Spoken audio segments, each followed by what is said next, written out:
철로 한가운데 무궁화호 열차가 멈춰 서 있습니다. 열차 주변으로 경찰과 소방 관계자들이 현장을 조사하고 있습니다.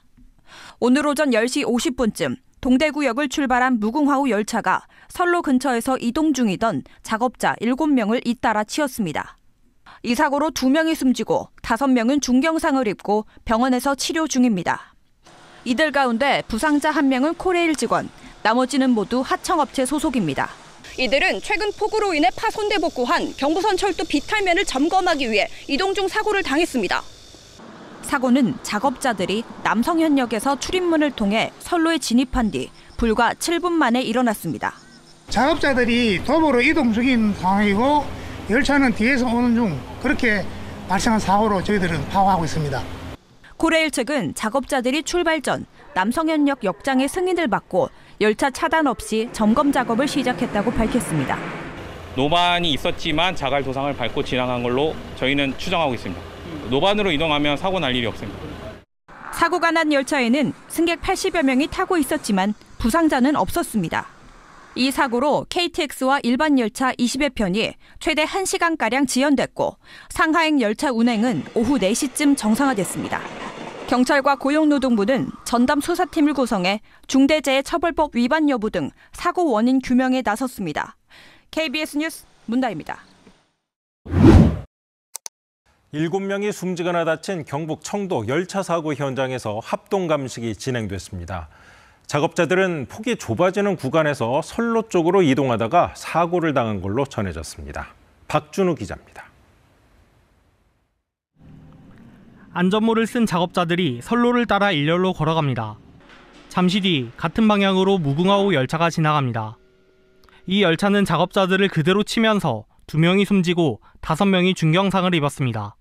경찰과 국토부, 고용노동부 등은 오늘 오후 사고 현장에서 합동 감식을 진행했습니다. 사고 당시 작업자들에게 열차 경보장치 4개가 지급됐는데 일부는 파손된 채 발견됐습니다. 사고 당시 작업자들은 선로 바깥쪽으로 이동하다 비탈면의 폭이 좁아지는 구간에서 선로 쪽으로 이동한 것으로 전해졌습니다. 특히 사고 지점은 곡선 구간인데다 수풀이 우거져 시야를 가리는 것으로 확인됐습니다.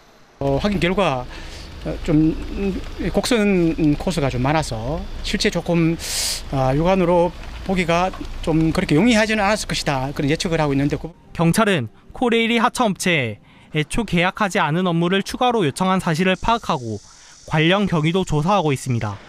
사고로 숨진 하청업체 직원들은 모두 30대로 각각 올해 입사한 신입사원과 외아들이어서 안타까움을 더했습니다. 일도 열심히 하고 또 취미생활로도 열심히 하고 그랬던 친구인데 너무 안타까울 따름입니다. 김영훈 고용노동부 장관은 국회에 출석해 대표적 위험사업장인 철도사업장 사고를 발본색원하겠다며 코레일이 일회성 면피식으로 넘어가선 안 된다고 말했습니다. KBS 뉴스 박준우입니다. 작업 계획서를 보면 이들 작업자는 선로가 아니라 선로 옆 노반으로 이동해야 했지만 지켜지지 않았습니다. 왜 안전지침과 다르게 움직인 건지 밝혀야 할 부분입니다. 윤아림 기자가 보도합니다. 남성현역에서 비탈면 안전점검 작업을 승인한 시점은 오늘 오전 8시 40분.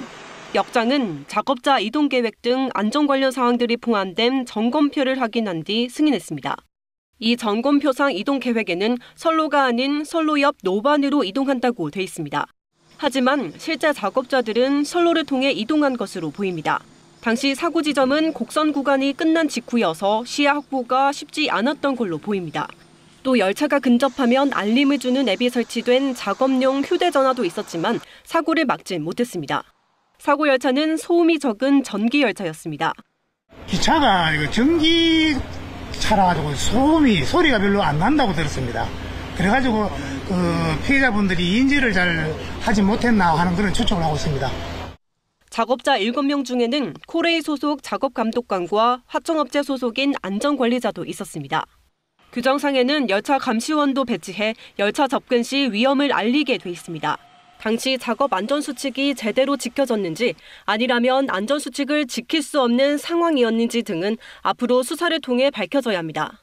사전 예방 대책을 수립했다고 하더라도 관리감독자나 근로자가 이것을 충분히 인식하고 실천할 수 있는 정도로 역량을 배양할 책임이 있어요. 김영은 고용노동부 장관은 이번 사고는 일어나선 안 될 후진적 사고라며 강력한 책임을 묻겠다고 밝혔습니다.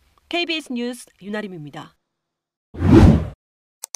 작업자들은 길이 좁은 구간에서 이동로가 아닌 선로 옆을 걷다 사고를 당했습니다.